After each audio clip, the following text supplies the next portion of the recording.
Fala com o Senhor. Espírito Santo, vem comigo. Me ajuda, eu quero me embelezar para o meu marido. Você lembra Esther, todo o processo de beleza dela para estar com o rei? Ela foi preparada, banho de óleos, perfume, sabe? Hidrata o cabelo, sabe? Faz a caminhada para chegar o corpo no lugar depois dos filhos. É claro, a gente envelhece, o corpo muda, a beleza muda, e a gente tem que aprender a apreciar a beleza que envelhece. Nós também não somos movidos pelos padrões desse século. Mas se o seu marido gosta de você com 5 quilos a menos, corre atrás, vai lá. Se a sua mulher quer que você perde essa barriguinha, vai malhar a barriguinha, amado. Vai lá. Trabalhe um pelo outro, preste atenção no que é importante pelo outro. Amém, gente? Beleza. Ele continua dizendo: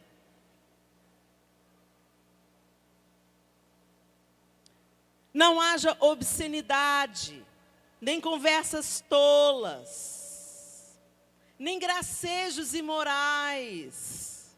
Gente, ele está falando da vida prática. Mas como isso encaixa para a gente? Não encaixa? Gracejos imorais, conversas tolas. Eu acabei de falar sobre isso. Que são inconvenientes. Mas, ao invés disso, ações de graças.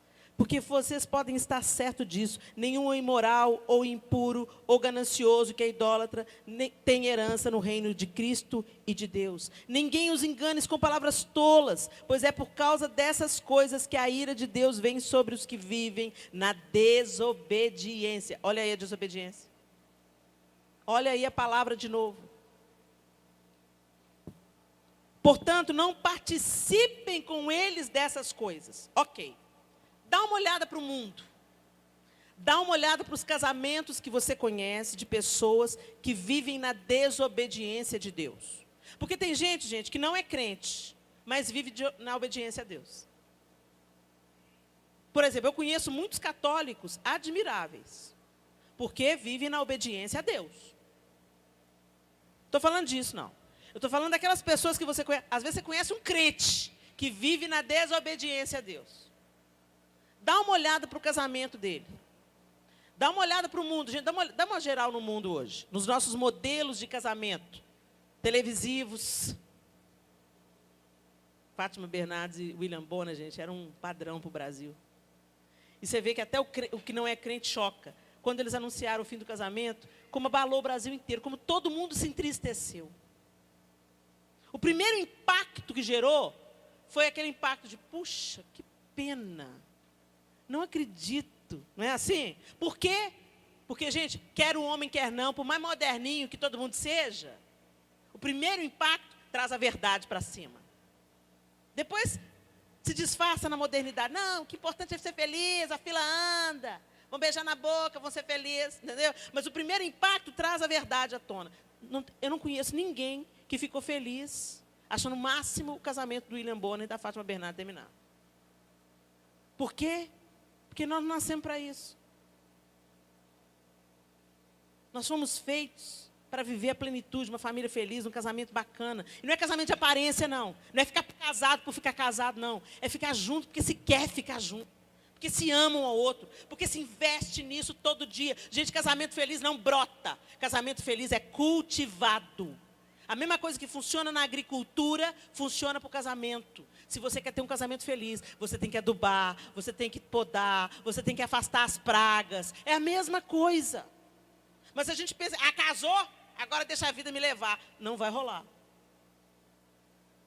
Agora, quem anda na obediência da palavra, sabe que a gente tem que cuidar, sabe que a gente tem que honrar, sabe que existem princípios. E quando você vive na obediência desses princípios, você está cuidando do casamento, você está cultivando o casamento, você está ampliando o relacionamento. Você está aprofundando as raízes do relacionamento. E aqui o apóstolo Paulo citou algumas ervas daninhas. Conversas tolas, imoralidade, cobiça. Umas coisinhas que você pensa que é só uma coisinha, mas que não é coisinha, gente. Vem uma nuvem de gafanhoto aí. Então você precisa vigiar. Amém?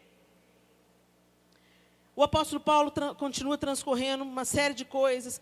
E ele fala, outrora vocês eram trevas, mas agora vocês são luz, no verso 8.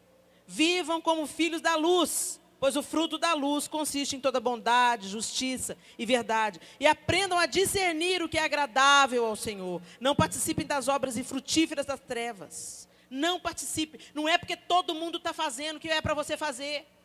Não é porque é comum para os outros casais que é comum para você. Porque olha para o mundo. Ele é modelo, gente. O mundo é modelo. Olha para os casamentos, é modelo. Gente, de 40 anos para cá, depois do advento, de 50 anos para cá, depois do advento da televisão, do cinema, o diabo vai discipulando as gerações. Eu não sei se vocês já perceberam, quando eu ainda assistia novela, eu já não assisto novela há mais de 15 anos. Mas eu era crente e assistia novela. Até que um dia eu percebi que eu estava torcendo pela amante. Começa a novela, a esposa é a mocreia. A esposa é a bruxa, a esposa é a ruim. E a amante é legal, é bacana. E eu comecei a torcer pela amante.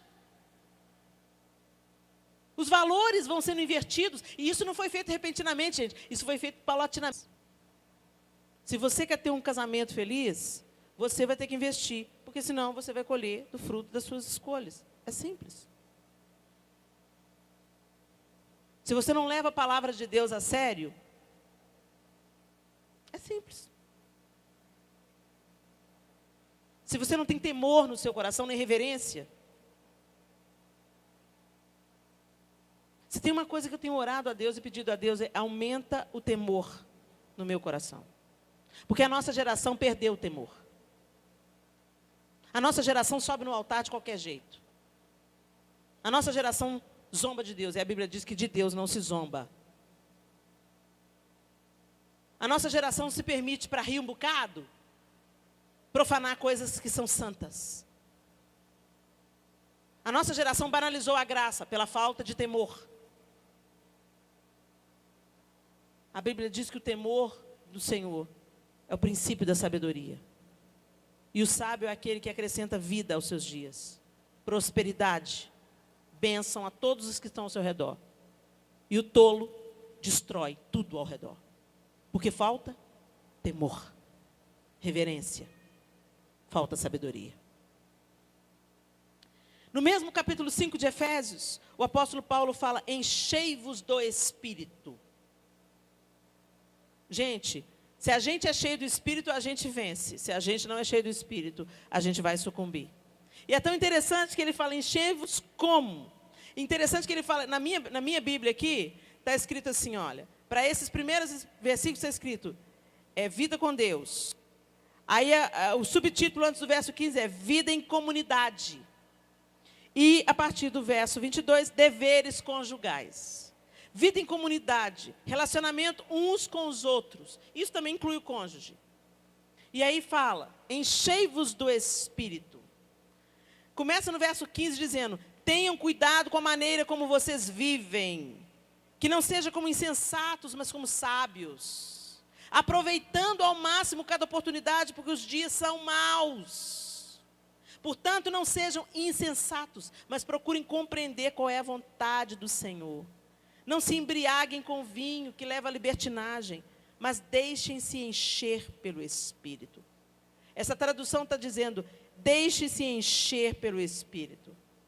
Mas na tradução, em outra tradução diz, está no imperativo, enchei-vos do Espírito. E o resto está no gerúndio. Como? É a resposta. Como que eu sou cheio do Espírito? Falando entre vós com salmos, hinos e cânticos espirituais. Cantando e salmodiando a Deus no vosso coração. Dando graças constantemente a Deus Pai por todas as coisas, em nome de nosso Senhor Jesus Cristo. Sujeitando-vos uns aos outros por temor a Cristo. Então, vamos lá. Como é que a gente se enche do Espírito? Falando entre vós. Cuidado com as suas conversas. Com salmos, hinos e cânticos espirituais. Não conversa batatinha, não conversa bobagem, não conversa que não edifica. Você é cheio do Espírito Santo quando você fala coisa boa. Você conta boas experiências, você compartilha a verdade. Você não sai por aí compartilhando a fofoca gospel do último momento. Você não sai por aí defraudando o pecado do seu irmão, ele pecou, ele foi exposto, e você não propaga isso. Você não sai zombando uns dos outros. É a palavra, gente, não sou eu, é a palavra. Falando entre vocês. Olha o teor da sua conversa. Ou você vai ser cheio do Espírito de Deus, ou você vai ser cheio do diabo. Porque, como eu voltei a dizer, ele não desperdiça vaga. O diabo não desperdiça vaga. O sujeito parasita. Ele se mete em toda a brecha que ele encontra. Falando entre vocês. Vocês já tiveram essa experiência? De às vezes estar num dia ruim, ruim mesmo, mal. Aquele dia que você está sem esperança, sem fé. Aí você escuta uma conversa bacana. Alguém contando um testemunho. Alguém contando o que Deus fez na vida dele. Um testemunho de cura. Fulano foi curado, fulano foi transformado. Você viu quem parou de beber? Ciclano. Menino, até iluminado. Como isso te enche? Você já notou isso? Uau, sério? Uma notícia boa, uma notícia feliz. Te enche de esperança. Fulano voltou para a esposa dele. O filho que estava enfermo, nas drogas, voltou para Jesus. Poxa, isso te enche de esperança. Te enche do Espírito. E o contrário também é verdadeiro. Às vezes você está tão bem e alguém viu. Você viu quem caiu? Ficou sabendo? Não. Adulterou. Trocou a mulher dele por uma novinha. Ficou sabendo? Seu dia fecha. Que não seja você o propagador da má notícia. Da piada indecente, da conversação desnecessária, da propagação do escândalo do outro. Enchei-vos do Espírito, falando entre vós com salmos, hinos e cânticos espirituais. Cantando e salmodiando a Deus no vosso coração. Então louve, simplesmente louve. Está chorando, louve, precisando, louve. Está sofrendo, louve. Gente, como é que quando a gente reclama, a vida fica pior? Dando graças constantemente a Deus Pai por todas as coisas. Seja grato. Eu volto aqui na palavra anterior. Seja grato pelo sabonete, seja grato pelo papel higiênico. Seja grato. Olha para a sua vida com mais gratidão e menos crítica.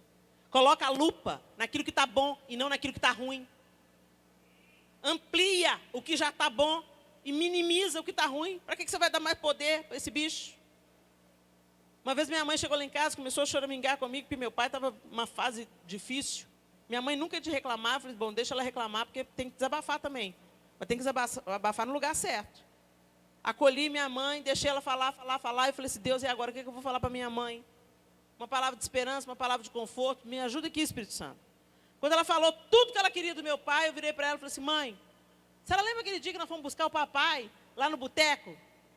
Quê? Que boteco, Leninha? Aquele boteco, mãe, que ele estava caído lá, escornado. Nós duas tivemos que ir lá buscar ele. Ela olhou para mim, assustada, e falou, você está doida, Leninha? Isso nunca aconteceu. De onde você tirou isso da sua cabeça? Nós nunca fomos num bar buscar seu pai bêbado. Põe a lupa aí, mãe. Põe a lupa aí. A senhora nunca precisou de ver o papai bêbado, escornado num bar. E eu tenho certeza que se a gente começar a lembrar aqui, ó, a senhora vai trazer um tanto de qualidade do papai à tona. Papai sempre foi um cara trabalhador. Sempre, sempre. Eu me lembro, pai, mãe, eu nunca vi papai, já vi papai ir trabalhar detonado, doente. Na minha vida inteira eu vi meu pai faltando de serviço 2 vezes na vida. Gravemente enfermo em cima de uma cama. Uma vez porque ele quebrou o nariz, outra vez porque ficou muito mal. Mesmo assim ele foi trabalhar meio horário, mas estava com uma pré-pneumonia. Não aguentou trabalhar. Nunca vi meu pai vagabundando, dando desculpa para não ir trabalhar, contando mentira para o patrão. Vamos, mãe, vamos trazer a memória que pode dar esperança. Sempre foi um pai presente, um homem trabalhador, um homem honesto. Vamos, mãe, vamos. E ela é mesmo, minha filha. E aquilo foi trazendo esperança para o coração dela. É mesmo, minha filha. Se eu for pensar nas coisas boas que o seu pai tem, ele tem muito mais coisa boa do que ruim, né, Leninha? Isso, mãe, isso. Alimenta os bons pensamentos, as boas memórias. Alimenta a qualidade que você vê no outro. Potencializa isso. Eleva isso. Mas não, nós temos uma mania como seres humanos de colocar a lupa só no que está ruim. Se eu colocar um lençol branco aqui com um pontinho preto no meio, eu vou falar para vocês, o que vocês estão vendo? Todo mundo vai responder, um pontinho preto. Porque é do ser humano. Mas nós somos nova criatura em Cristo. Então, mesmo que tenha o ponto preto, é muito maior o lençol branco. Olha para os outros espaços do lençol. Para de focar no defeito do seu cônjuge. Para de focar no defeito do seu patrão, no defeito do seu filho, no defeito do seu amigo. E começa a elevar a qualidade que o outro tem, a bênção que o outro é. Amém, gente?